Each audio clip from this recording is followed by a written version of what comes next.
dan saya siap berdebat live seluruh dunia dengan siapa saja untuk mempertanggungjawabkan kalimat saya bahwa tidak ada satu dalil hadis pun yang mewajibkan manusia untuk menghormati, mencintai keturunan Rasulullah. Tidak ada. Yang ada adalah wajib kita memuliakan ulama. Hadisnya banyak, ribuan hadis. Akrimul ulama fa innahum indallahi ulama. Ada enggak akrimul dunyati fa innahum indallahi ulama? Tidak ada. Assalamualaikum warahmatullahi wabarakatuh.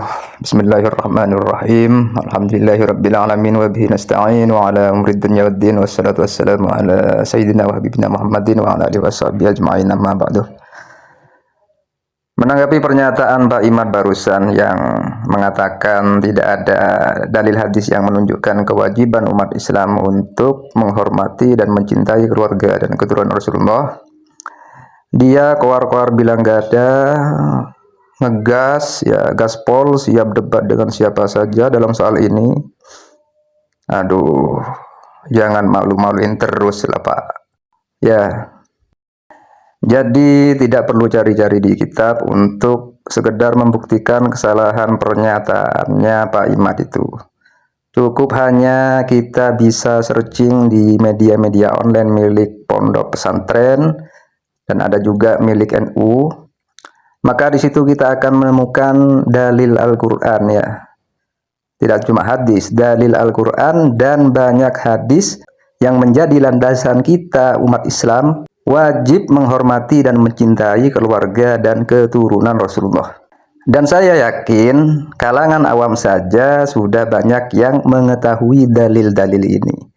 Dan juga kalangan awam banyak yang sudah mengerti kewajiban, hukum wajibnya menghormati keturunan Rasulullah. Baik, saya tampilkan dalil-dalilnya yang terdapat di media-media milik pondok-pondok pesantren dan NU tadi, disertai pendapat para ulama, juga beberapa pendapat tokoh ulama. Silahkan dilihat saja, dan lebih jelasnya bisa dicek langsung di situs-situs tersebut. Dari sini kita bisa menjadi lebih jelas bagaimana kredibilitas dan kualitas Pak Imad, ya. Entah disengaja atau memang dia tidak pernah tahu banyak hal yang selama ini dia nyatakan, dan ketika dibuktikan ternyata tidak sesuai dengan fakta. Padahal faktanya sangat terang benderang dan mudah ditemukan seperti ini. Katanya sering mengambil referensi di Google. Jadi kok sering membuat pernyataan membangongkan, ya. Kalau fakta-fakta mudah ditemukan seperti ini, itu mudah ditemukan di Google, kok dia tidak tahu? Setidaknya cari-cari info dulu sebelum menyatakan sesuatu. Gak masalah dari Google, yang penting bisa dipertanggungjawabkan. Kemudian dia juga tidak jarang menyebarkan informasi hoax, yang lagi-lagi entah disengaja atau memang karena kebodohannya.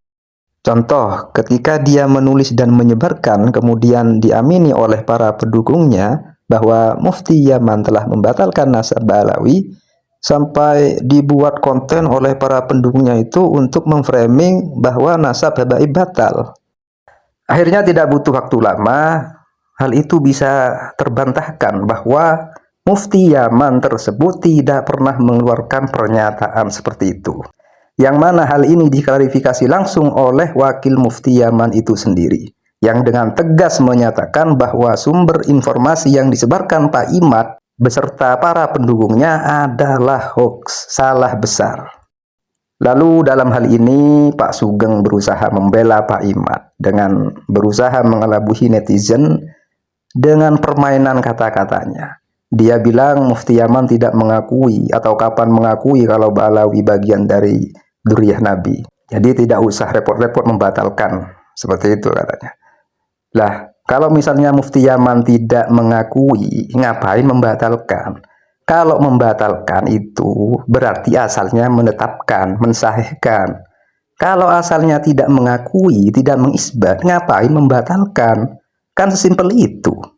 Dan info valid sebenarnya, lembaga mufti atau lembaga ulama Yaman meyakini dan menetapkan bahwa Ba'alawi adalah dzurriyyah Nabi. Bisa dilihat di situs resmi Lembaga Mufti atau Ulama Yaman tersebut.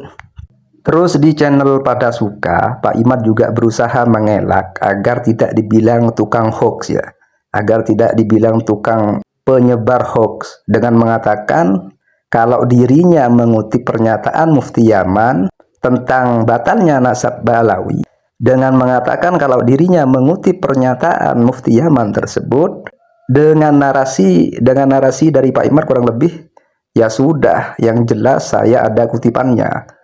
Masalah hoax atau tidaknya itu bukan jadi urusan. Seperti itu. Ya benar, dia memang ada sumber kutipannya. Tapi kenapa segampang dan sesembrono itu nggak bisa memilih dan memilah mana yang hoax, mana yang terpercaya. Jadi analisanya itu segampang itu menerima informasi, nggak dicek dulu kebenarannya.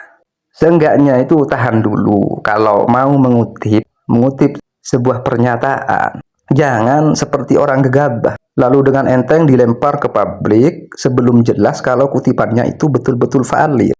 Ya jadinya gini, nggak tahu kalau kutipannya itu hoax, ketika diklarifikasi, dibantah, jawabannya seperti itu.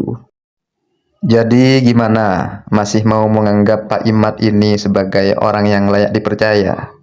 Mau dianggap punya kredibilitas sebagai peneliti? Atau mau dianggap sebagai ulama yang handal mengenai pembatalan nasab habaib? Sementara banyak sekali fakta-fakta yang telah membungkam berbagai pernyataan kontroversialnya dan kengawurannya selama ini. Coba dipikir lagi. Tujuannya Pak Imad ini kan dari awal memang mau membatalkan nasab habaib. Jadi apapun sumber untuk memperkuat tujuannya itu, sekalipun gak jelas sumbernya, akan tetap dipakai. Ibarat orang yang terbawa arus deras sungai, maka apapun dipegang untuk menyelamatkan diri.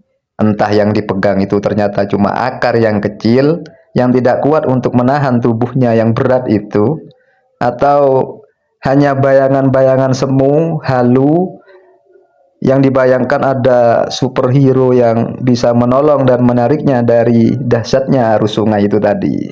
Seperti itu ya. Sekian, semoga ini bermanfaat. Apabila ada salah-salah kata, saya mohon maaf. Jadi semoga kita tidak salah memilih panutan, apalagi memilih panutan dalam soal agama. Hadanallah wa iyyakum ihdinas siratal mustaqim. Assalamualaikum warahmatullahi wabarakatuh. Nah, salah satu informan yang menjadi anggota Darul Ifta itu, waktu itu saya mintai tolong untuk memberikan informasi terkait pembatalan Ba'alawi yang dilakukan oleh Syekh Syarafuddin Samsudin. Coba simak rekaman berikut ini. Assalamualaikum ya Sayyidina. هل يمكن تساعدني في البحث عن صحة هذه المعلومة؟ الشخص الذي قال في ذلك هو رئيس مفتي اليمن شيخ شمس الدين شرف الدين. هل هذا الموقع يحتوي حقا على معلومات صحيحة عن الشيخ شمس الدين شرف الدين؟ السلام عليكم ورحمة الله وبركاته. هذا الموضوع وصل لكم متأخر. هذه إشاعة حطوها المرتزقة من قبل 3 أو 4 سنوات. نعم. هل هذا الموقع يحتوي حقا سيدنا؟ وهذا لا أساس له من الصحة. هل الشيخ شمس الدين حقا قال شيئا مثل ما هو مكتوب في هذا الموقع يا سيدنا؟ لأنه يبطل النسب البعلوي وسائر القبيلة من الهاشميين. من تقول قال السيد شمس الدين شرف الدين مفتي اليمن، عنده ختم وعنده كتاب، عنده شيء مسجل بصوت، وهذا في شيء مكتوب بهذا لا أساس له. نعم. هل كان هناك محاضرات من الشيخ شمس الدين تتناول أنساب الهاشميين التي يبدلها كما مكتوب في هذا الموقع؟ هل ذكر الشيخ شيئا من هذا الكلام أثناء وجودك برفقته؟ أنا عضو في هيئة الإفتاء اليمنية، لا وجود لهذا الكلام نهائيا، لا يوجد من هذا الكلام نهائيا، لا من بعيد ولا من قريب، وليس له انشغال بنفي نسب وإثبات نسب. نعم سيدنا، شكرا سيدنا. هل يمكنني أن أستنتج أن ما هو مكتوب في هذا الموقع بكذب؟ يعني الشيخ شرف الدين شمس الدين لم يقل شيئا من هذا الكلام في أي مكان، وما ينتشر الآن هو مجرد كذب. نعم، هذا كذب.